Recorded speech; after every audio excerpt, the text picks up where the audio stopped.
সুপ্রিয় শিক্ষার্থীবৃন্দ, আসসালামু আলাইকুম। কেমন আছো তোমরা? নিশ্চয়ই ভালো আছো। আলহামদুলিল্লাহ, আমিও অনেক ভালো আছি। আমি মোহাম্মদ পিকুল ইসলাম, সহকারী শিক্ষক Bangla, milestone school and college, Gazipur শাখা, তোমাদের জন্য অনলাইন ক্লাস নিয়ে হাজির হয়েছি। শিক্ষার্থীবৃন্দ, গত ক্লাসে তোমরা বাংলাদেশের মুক্তিযুদ্ধ রচনাটি নিশ্চয়ই ভালোভাবে পড়েছ। তো আজকেও সেরকম একটি রচনা আমরা পড়ব। আচ্ছা, তার আগে বলো তো, বাংলাদেশে মোট কতটি ঋতু আছে? অবশ্যই 6টি ঋতু। এর মধ্যে কোন ঋতুতে খেজুরের রস পাওয়া যায়? ঠিক ধরেছ, শীতের ঋতুতে। তো শীতকালে রসটি পাওয়া যায়, খেতে অনেক মজার, তাই না? আচ্ছা, এই শীতের সকালটা কুয়াশাচ্ছন্ন থাকে, তাই না? তাহলে তোমরা নিশ্চয়ই বুঝতে পারছো আজকে কোন রচনাটি আমরা পড়ব। এই তো ঠিক বুঝেছ, শীতের সকাল। তাহলে চলো শুরু করি। আজকের রচনাটি হচ্ছে শীতের সকাল। শীতের সকাল। তো আজকের সিডাব্লিউ তোমাদের কিন্তু এটা থাকছে শীতের সকাল। সিডাব্লিউ নাম্বার হচ্ছে 44। তো তোমরা আজকে কিন্তু এটা লিখে, প্রিয় শিক্ষার্থীবৃন্দ, তোমরা জানো একটি রচনাতে দুইটা পয়েন্ট অবশ্যই থাকে, সব সময় থাকে।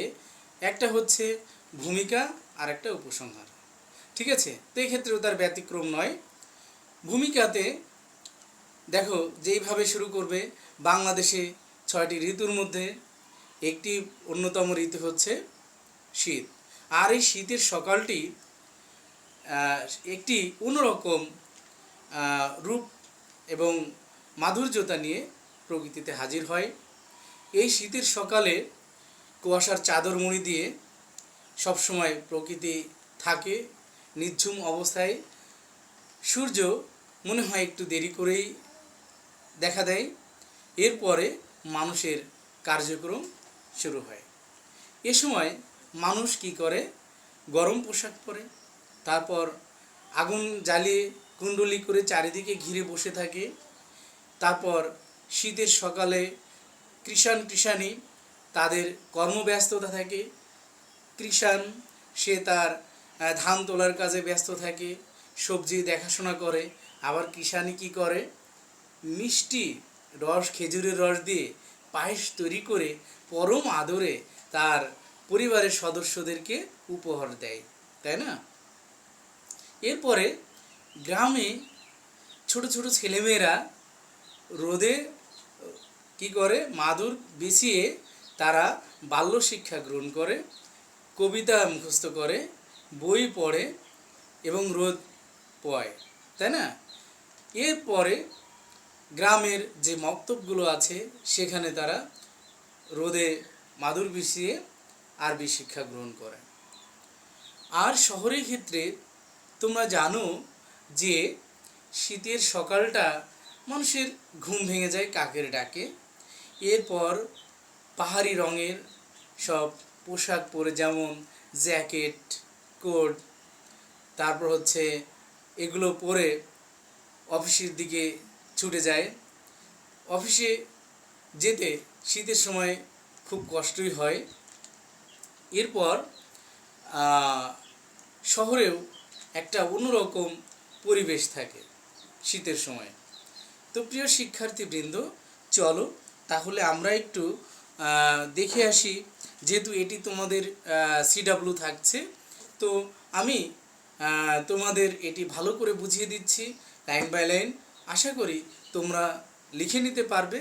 তো তোমরা নিশ্চয়ই সিডাব্লিউ খাতা এবং কলম নিয়ে সবাই প্রস্তুতি নিয়ে অপেক্ষা করছো। তা ঠিক আছে, চলো লিখে নেই। হ্যাঁ প্রিয় শিক্ষার্থী, তাহলে দেখো প্রথমে কি ভূমিকা, সবাই লিখে নেবে কেমন? ভূমিকা বাংলাদেশের ষড়ঋতু নিজ নিজ বৈশিষ্ট্য নিয়ে আবির্ভূত হয়। শীতকালও নিজ বৈশিষ্ট্য উজ্জ্বল। পৌষ ও মাঘ এই 2 মাস শীতকাল। শীতের আগমনে প্রকৃতির সর্বত্র পরিবর্তনে দেখা যায় শীতের সকাল এক পৃথক সৌন্দর্য ও মাধুর্য নিয়ে আসে। শীতের সকালের রূপ বা বৈশিষ্ট্য: ধীরে ধীরে কুয়াশার চাদর ভেদ করে সূর্য আলো ছড়াতে থাকে। উত্তরের হিমশীতল হাওয়া ধীরে ধীরে বইতে থাকে। গাছের পাতা থেকে টুপ টুপ করে ঝরে পড়ে শিশির। শিশির ভেজা দূর্বাঘাসের কিংবা টিনের চালে সূর্যালোক পড়লে মনে হয় মুক্তা ঝলমল করছে। মানুষ আপাদমস্তক চাদর মুড়ি দিয়ে পায়চারি করতে থাকে। সূর্যের গিয়ে বসে কিংবা আগুন জ্বালিয়ে চারিদিকে কুণ্ডলি পাকিয়ে বসে। ধীরে ধীরে শীতের সকাল কর্মব্যস্ত হয়ে ওঠে। শীতের সকালে কৃষাণ কৃষাণী। কৃষাণ মৌসুমি শস্য বিশেষ করে ধান ঘরে তোলার কাজে ব্যস্ত থাকে।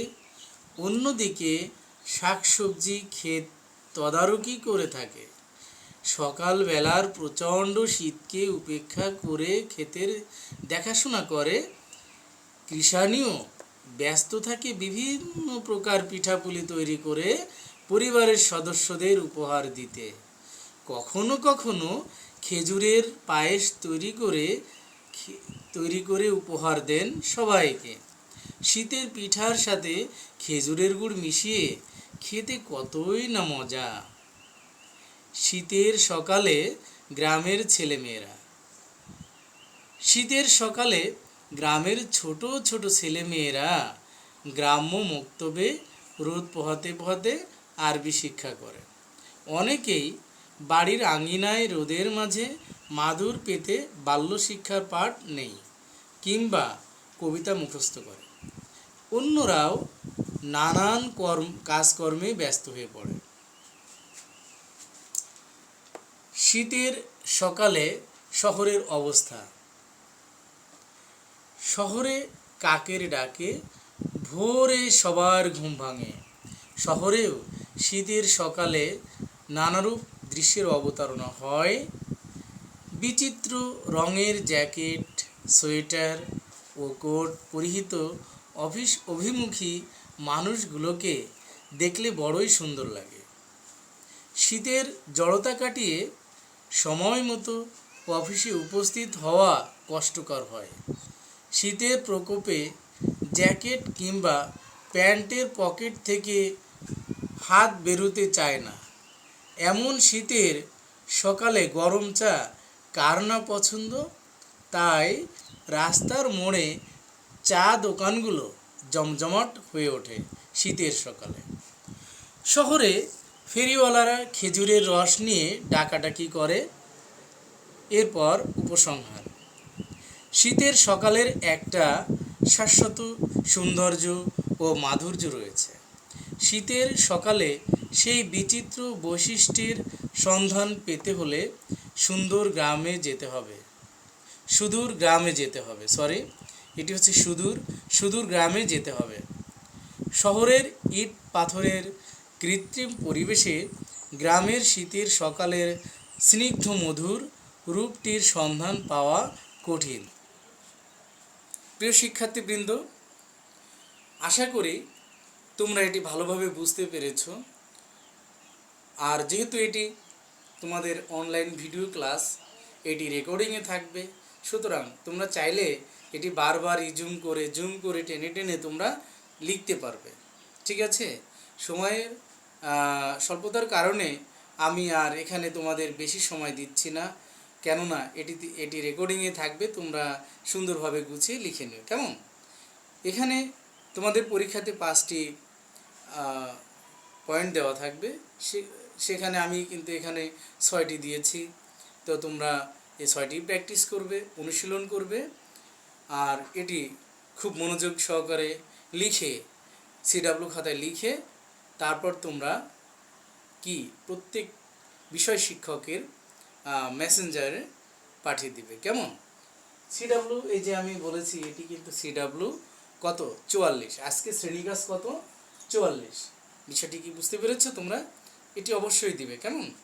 আচ্ছা, তো এখানে কিন্তু যে পয়েন্টগুলো আছে দেখো, ভূমিকা, শীতের সকালের রূপ, শীতের সকালে কৃষাণ কৃষাণী। আমি আবার বলছি, শীতের সকালে কৃষাণ কৃষাণী, বানানগুলো তোমরা একটু ভালো করে খেয়াল করো। কেমন? শীতের গ্রামের ছেলেমেয়েরা, শীতের সকালে শহরের অবস্থা, উপসংহার। মোট এখানে কয়টি দেওয়া আছে দেখো, 6টি। এই 6টি পয়েন্ট তোমরা ভালোভাবে লিখবে এবং বিস্তারিত লিখে তারপর তোমরা সিডাব্লিউতে জমা দিবে। কেমন? আশা করি তোমাদের এখানে বুঝতে কোনো সমস্যা হবে না। আর এটি যেহেতু তোমাদের সহজ ভাষা শিক্ষা বাংলা ব্যাকরণ ও নির্মিতি বইটিতে নাই, সুতরাং এটি এজন্য আমি লিখে দিয়েছি। আর এটা তোমরা ভালোভাবে আশা করি বুঝতে পেরেছো, আর তোমাদের কোনো সমস্যা থাকার কথা নেই, তাই না? তো প্রিয় শিক্ষার্থীবৃন্দ, চলো তাহলে আজকে আমরা আরেকটি বিষয় শিখব। কি মনে আছে? সেটি হচ্ছে এই যে ক্রিয়াপদ। ঠিক আছে, এখন আমরা ক্রিয়াপদ নিয়ে আলোচনা করব। সুপ্রিয় শিক্ষার্থীবৃন্দ, তাহলে ক্রিয়াপদ কি সেটা আগে আমাদের জানা দরকার, তাই না? ক্রিয়াপদ হচ্ছে যে পদ দ্বারা কোনো কিছু করা বা কোনো কিছু হওয়া বোঝায় তাকে ক্রিয়াপদ বলে। আমি আবার বলছি, যে পদ দ্বারা কোনো কিছু করা বা কোনো কিছু হওয়া বোঝায় তাকে ক্রিয়াপদ বলে। তোমরা দৈনন্দিন জীবনে মানে যে সমস্ত ভাষা মনের ভাব প্রকাশ করো, এর মধ্যে কিন্তু ক্রিয়াপদ থাকে। আমরা যে গল্প, যে কবিতা, যাই কিছু পড়ি না কেন, সেখানে ক্রিয়াপদ থাকে। এখন প্রশ্ন হচ্ছে, এই ক্রিয়াপদ আমরা কেন জানব? এই ক্রিয়াপদ এটি কিন্তু তোমাদের পরীক্ষায় আসে, এজন্যই এটি আমাদেরকে ভালো করে জানতে হবে। তো ক্রিয়াপদের রূপ কয়টি? ক্রিয়াপদের রূপ হচ্ছে, ঠিক ধরেছ, দুটি। একটা কি? সাধু, আর একটা চলিত। তোমরা জানো যে সাধু ভাষাটি হচ্ছে গুরু গম্ভীর, এটি সাধারণত তৎসম শব্দবহুল এবং এই রূপে ক্রিয়াপদের এই রূপটিতে ক্রিয়াপদ এবং সর্বনাম এটি পূর্ণরূপ ব্যবহৃত হয়। এরপর সাধারণত যেটা চলিত রূপ এটি পরিবর্তনশীল, কিন্তু সাধুরূপ এটি পরিবর্তনশীল নয়। তো আসলে তোমাদের এই নিয়মগুলো, এই বৈশিষ্ট্যগুলো তো আসবে না। তোমাদের দেখা যাচ্ছে সাধু রূপে আছে, ওটা তোমাদের চলিত রূপে লিখতে হবে। বিষয়টি কি বুঝতে পেরেছ প্রিয় শিক্ষার্থীবৃন্দ? তাহলে চলো আমরা কিছু শব্দ প্র্যাকটিস করি, তবে আমরা এটা আরও ভালোভাবে ক্লিয়ার বুঝতে পারবো। কেমন? ক্রিয়াপদ যে পদ দ্বারা কোনো কাজ করা বোঝায় বা কোনো কাজ হওয়া বোঝায় তাকে ক্রিয়াপদ বলে। ক্রিয়াপদের রূপ দুটি, একটা হচ্ছে সাধু আর একটা চলিত। এখন এই সাধু রূপগুলো তোমাদের দেওয়া থাকবে, সেটা চলিত রূপে করতে হবে। ঠিক আছে? তো দেখো, ডুবিয়া, ডুবে। করিতেছেন, করছেন। ছুটিতেছে, ছুটছে। ঘুরিতে, ঘুরতে। খাইতেছে, খাচ্ছে। করিতেছে, করছে। দেখিবে, দেখবে। ঘুরিতেছে, ঘুরছে। যাইতেছে, যাচ্ছে। শুনিলেই, শুনলেই। হইবেই, হবেই। দেখিবে, দেখবে, ছুটিবে, ছুটবে, বলিতে, বলতে, রাখিতে, উঠিল, উঠল, ঘটিল, ঘটল। প্রিয় শিক্ষার্থীবৃন্দ, তাহলে এটি আশা করি তোমরা খুব ভালোভাবেই বুঝতে পেরেছো। কেমন কি আমি আবার প্রয়োজনে একটু বলছি, রিপিট করছি, তোমরা এটি ভালো করে দেখো। আমি আবার বলছি তোমাদের বোঝার সুবিধার্থে।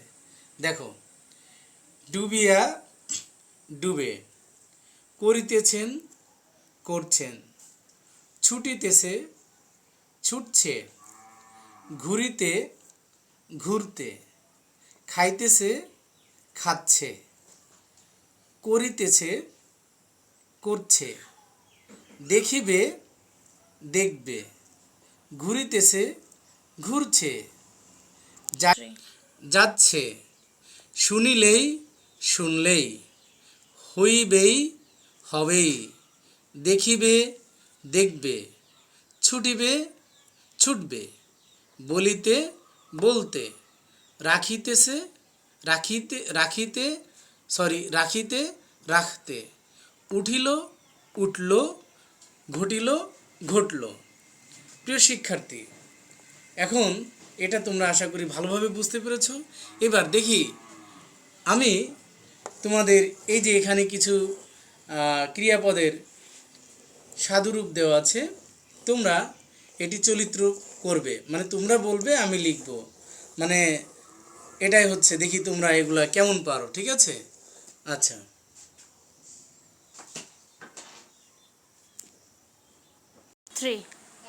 প্রিয় শিক্ষার্থী, তাহলে তোমরা দেখো এগুলা কেমন পারো তোমরা। হ্যাঁ, আচ্ছা, তোমরা আমার সাথে সাথে লিখবে। কেমন? দেখো, নামিবেন, ঠিক, নামবেন, নামবেন। আমি একটু বড় করে লিখছি, দেখা যাচ্ছে না? আঁকিবেন, ঠিক, আঁকবেন, আঁকবেন।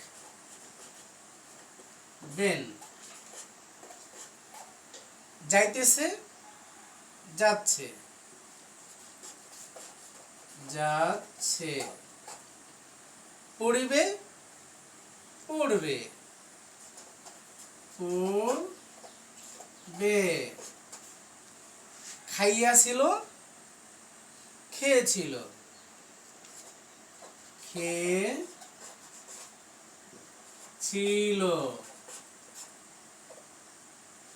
বলিবেন, বলবেন, বলবেন, লিখিয়াছি, লিখেছি, ধন্যবাদ, লিখেছি, চলিবে, চলবে, চলবে, বলিয়াছি, বলেছি, বলেছি, ঝরিয়া, ঝরে,